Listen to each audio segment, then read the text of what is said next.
Bonjour à tous, j'espère que vous allez bien. Ici titonew.com. Aujourd'hui, je vais vous apprendre comment traduire une template WordPress en anglais vers le langage que vous souhaitez. C'est simple et rapide. La première étape consiste à installer votre thème en anglais.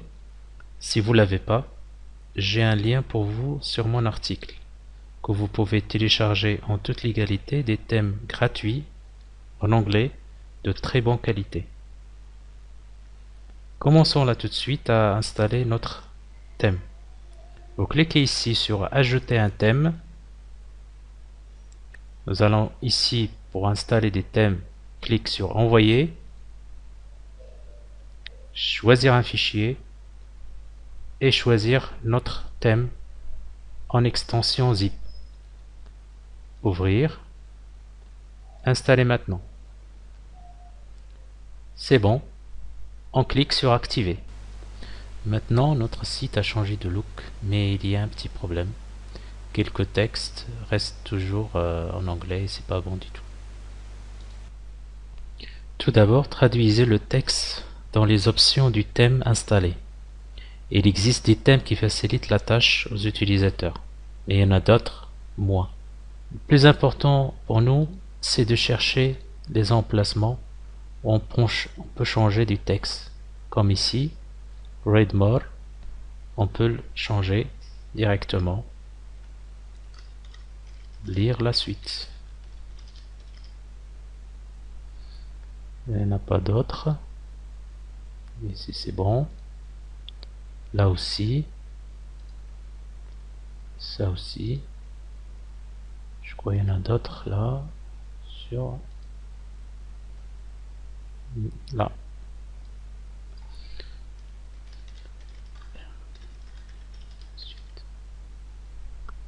Il ne faut pas oublier de sauvegarder. Avant d'installer le plugin WordPress pour la traduction, je vais maintenant vous montrer une astuce pratique pour traduire sans effort. Nous allons installer l'extension Instant Translate sur Google Chrome. Comme ici, là,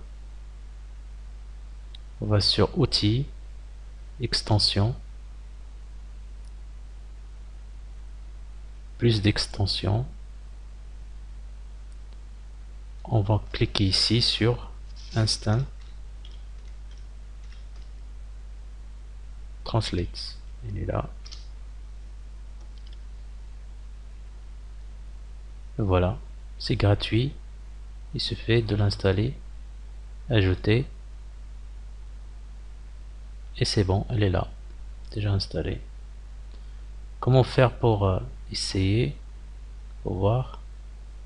On clique sur la barrière, note, on va choisir notre langage de départ, c'est en anglais, et là c'est le français.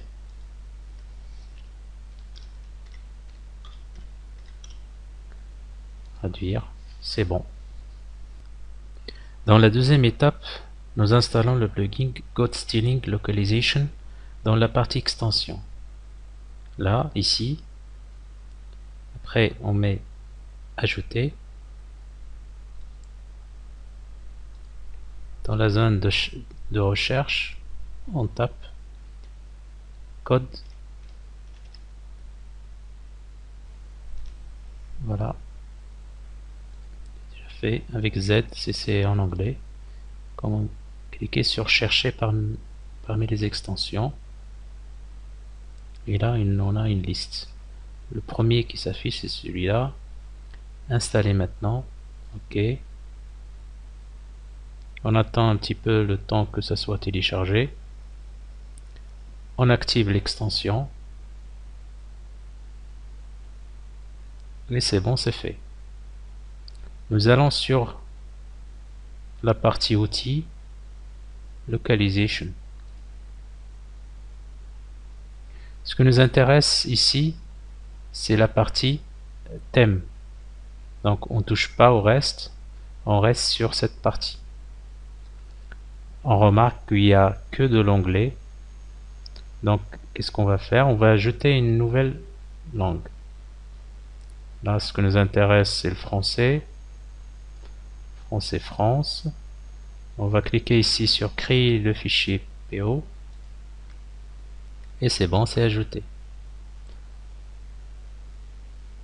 Après, on clique sur rescanner. Scanner maintenant. Et c'est bon, c'est terminé. On fait modifier.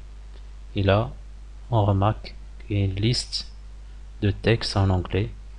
Il reste que de traduire. Il y a la colonne pour l'anglais et la colonne pour le français. Par exemple, on fait search. Là ici, par exemple, on clique sur modifier.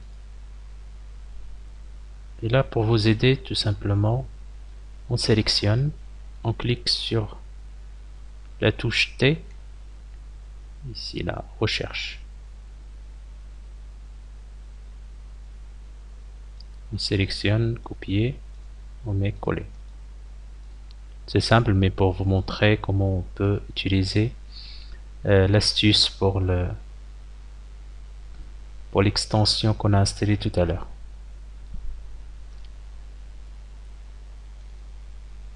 Sinon, on fait clic sur copier, on va sur cette partie, on clique, coller, traduire, recherche. Et le plus pratique, c'est de sélectionner et cliquer sur la touche T. Et là, ça s'affiche ici. Donc, c'est plus pratique. Sauvegarder. Et il faut faire très attention aux chaînes de caractères complexes, span et autres variables, comme par exemple ici. Toute cette partie, il ne faut pas la toucher. Le pourcentage, cette partie aussi avec $, là aussi, et cette partie aussi, tout ça, il faut pas la toucher, par exemple. Donc, et là c'est un espace, donc il faut laisser tout le temps un espace. C'est un code de caractère. Voilà un petit test pour ce texte là, URComment, avec tous ces caractères.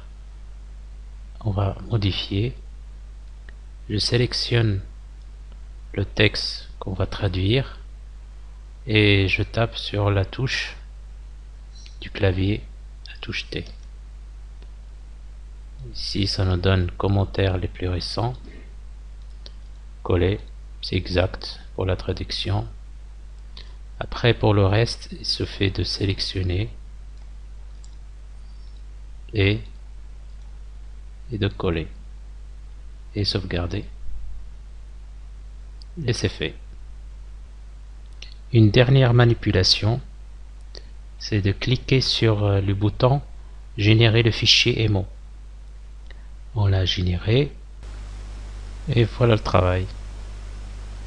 Regardez ici sur la barre de recherche, search, et quand on va actualiser la page avec la touche F5 ou ici,